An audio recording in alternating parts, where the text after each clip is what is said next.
Om Swastiastu.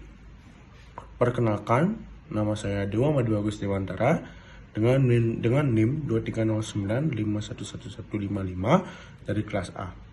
Di sini saya ingin membuat video mengenai tugas remedi UTS dengan mengangkat materi bakteri antraks yang hidup di antara masyarakat Indonesia.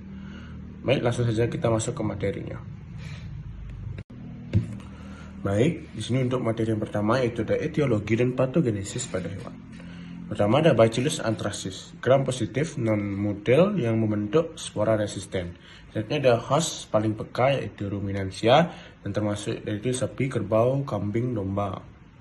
Selanjutnya ada infeksi perakut atau akut yang menunjukkan sepsis hemoragik sistemik.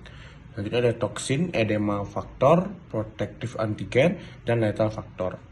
Baik, di sini patogenesisnya atau etiologinya, antraks disebabkan oleh Bacillus anthracis, bakteri gram positif yang tidak bergerak dan mampu membentuk spora. Pada ruminansia seperti sapi, kerbau, kambing, dan domba, spora yang termasuk terutama melalui pakan atau luka. Lalu berubah menjadi bentuk vegetatif dan berkembang cepat dalam darah. Bakteri menghasilkan toksin edema dan toksin letal yang merusak endotel pembuluh darah, memicu kebocoran vaskular, edema yang luas, dan pendarahan di saluran sistemik. Inilah yang disebabkan sepsis hemoragik, bentuk penyakit paling cepat membunuh pada ruminansia. Sering hanya dalam hitungan jam. Karena itu pada hewan, antraks dikenal sebagai pola kematian mendadak akibat kegagalan sirkulasi dan hipoksia jaringan. Baik, untuk materi yang selanjutnya itu ada patologi dan gejala patognomik ruminansia. Pertama ada splenomegali, yaitu limpa membesar, rapuh, gelap, keunguan seperti bubur. Selanjutnya darah hitam, encer, tidak cepat membeku. Selanjutnya ada pendarahan dari orifisium atau dari mulut, hidung, anus, dan vulva. Selanjutnya ada karkas cepat membusuk dan kembung oleh gas. Secara patologis, tanda paling khas pada ruminansia adalah splenomegali ekstrim. Limpa tampak sangat membesar, rapuh, dan berwarna gelap, keunguan sampai hitam. Dengan konsistensi seperti bubur ini hampir tidak ditemukan pada penyakit bakteri lain dengan pola secepat ini, sehingga bersifat patognomik. Selain itu, darah sering terlihat hitam gelap, encer, dan tidak cepat membeku. Karena toksin mengganggu koagulasi, hewan yang tampak sehat bisa langsung kolaps, lalu dari mulut, hidung, atau anus keluar darah yang berwarna gelap. Setelah mati, karkas sangat cepat mengalami pembusukan. Bakteri terus berkembang anaerob di dalam tubuh, menghasilkan gas, dan menyebabkan tumbuh kembung. Kombinasi hewan mati mendadak ditambah plus darah hitam dari lubang tubuh dan limpa membesar dari rapuh dan karkas cepat kembung adalah paket tanda diagnostik yang sangat mengaruh ke antraks pada ruminansia. Baik, untuk materi selanjutnya ada reservoir, zoonosis, dan proses penularan ke manusia. Pertama, spora bertahan di tanah atau air puluhan tahun, tahan panas hingga 1 Celcius.